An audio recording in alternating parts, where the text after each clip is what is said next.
22절입니다. 나는 너에게 말한다는 원문에는 반의 접속어가 있어 앞에 사실에 대해 강한 대조를 나타내고 있습니다.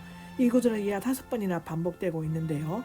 자기 형제에게 이의 없이 성내는 사람은 여기의 형제는 믿는 성도를 가릴 수도 있고 일반 불신자일 수도 있습니다.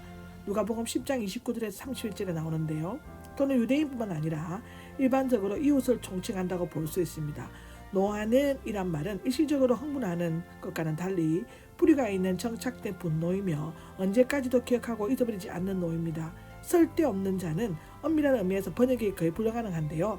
원래가 아랍어로서 공허한, 속이 빈, 무가치한 등의 뜻을 가지고 있다고 하지만 확실치 않고 우둔한 자에게 보통 쓰는 최악의 욕설이라고 보면 무난할 것 같습니다. 헬라어나 라틴어, 국문성경 등의 일부리어 발음을 그대로 옮겨 사용하고 있는데요. 공의회, 예루살렘에 있는 최고 국민회의이며 최고 재판소라고 하고 사내들인 공회라고 부르기도 합니다.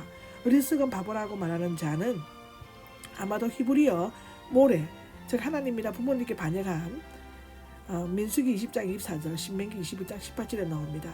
나발이라는 말은 희망 없는 바보나 무신호한 자, 쓸데없는 자를 말하는데요. 유래된 듯하다고 합니다.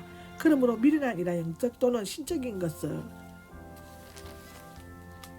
알 능력이 없는 자나 도덕적으로 어리석은 바보를 의미한다고 하는데 이러한 자는 능히 지옥불에 들어가는 형벌을 받고 남을 것이다 라고 켄투스인은 이러한 욕설을 한 사람이 혀를 자르고 불에 달고 쇠망치로 입에 넣었다고 합니다.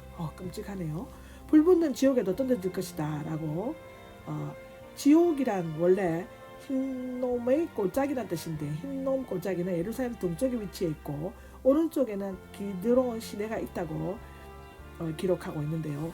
옛날에 이곳에서 몰록 신에서 잔이를 불살라 제사하는 곳이었다고 하는데 흰놈의 아들들의 골짜기 또는 도벳이라는 이름으로 전해져 오는 곳이라고 합니다. 이거에 쓴 기록은 열왕기하 16장 3절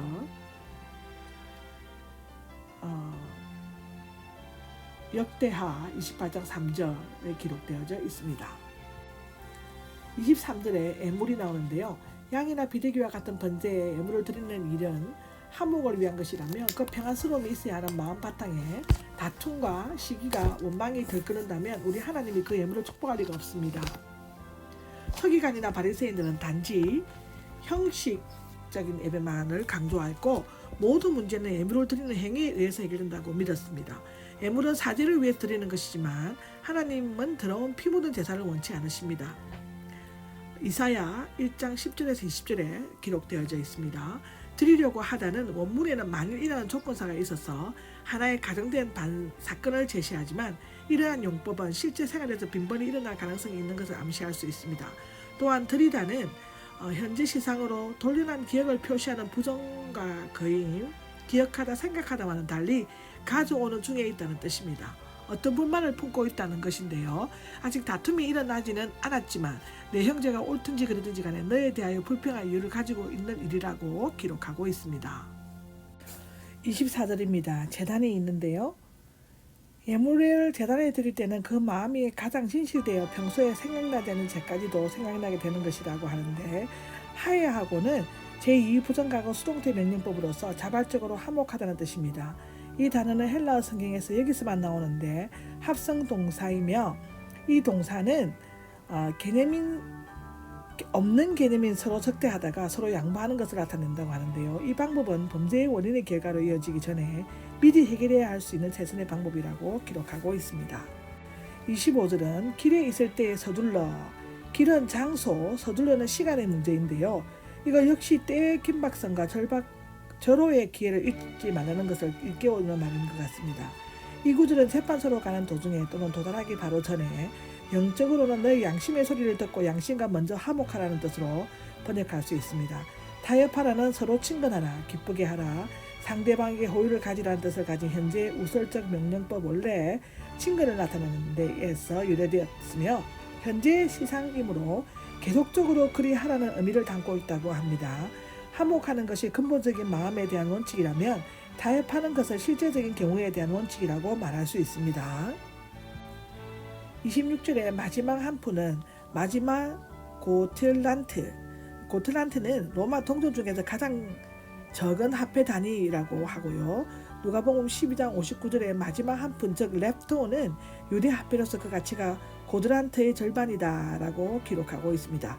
다 갖기 전에는 이중부정사 결단코가 부정가격 가정법을 수반하여 강력한 부정을 나타내고 있습니다. 이 빚은 마지막 심판 때에 지옥의 형벌에서 갚을 수 있는 것이 아니라 그 심판을 받기 전에 이미 갚았어야 함을 의미한다고 하고요. 하나님의 율법은 1.1핵이라도 변경할 수 없으며 또한 그의 엄숙한 심판에서 피할 사람은 아무도 없다고 성경은 기록하고 있습니다. 27절에 보면 간음하지 말라고 기록하고 있죠. 살인은 이웃의 생명에 관하여 한다면 간음은 정죄에 관한 것입니다. 모세의 율법은 간음과 결과적인 행동을 중시하지만 예수님의 새 율법은 간음을 일으키는 동기와 원인에 대해 비중을 두고 있습니다. 살인 문제도 중대한 것이지만 간음 문제는 더욱 무서운 죄라고 성경은 기록하고 있습니다. 그 이유는 간음죄란 추악하고 더럽고 부끄러운 죄이기 때문이라고 기록되어져 있습니다. 28절입니다. 엄란한 욕망을 품고가 있는데 저 여자를 보기 때문에 음욕을 품거나 음욕을 일으키려고 여자를 보는 자가 아니라 음욕을 수행하려고 여자를 보는 자라고 합니다. 즉 본능 자체가 죄가 아니라 불순한 동기를 가지고 행동하려고 할 때 죄가 된다는 것인데요. 말은 추상 명사로서 정과 마음을 붙이고 파헤쳐 속을 깨뜨려 본다의 뜻입니다. 라틴어로는 와 영어와 또는 여러 가지 단어가 있는데 즉 심리적 상태가 행동으로 활동하는 시력을 말하고 있습니다. 여기에서 음욕은 사진기의 렌즈와 같은 역할을 할 수 있다고 합니다. 음욕은 마음을 가질 때는 이미 그 사진이 행동으로 찍히게 된다고 그런 의미를 가지고 있다고 하는데요. 29절입니다. 너로 죄를 짓게 하거든. 이 구절들은 앞서의 금지된 생각과 욕망에서 억제하지 못하고 계속적으로 그 연상이 자신을 괴롭힐 때 그것을 제거하는 방법이라 할 수 있는데요. 그러나 이것이 그렇게 쉬운 방법은 아닙니다.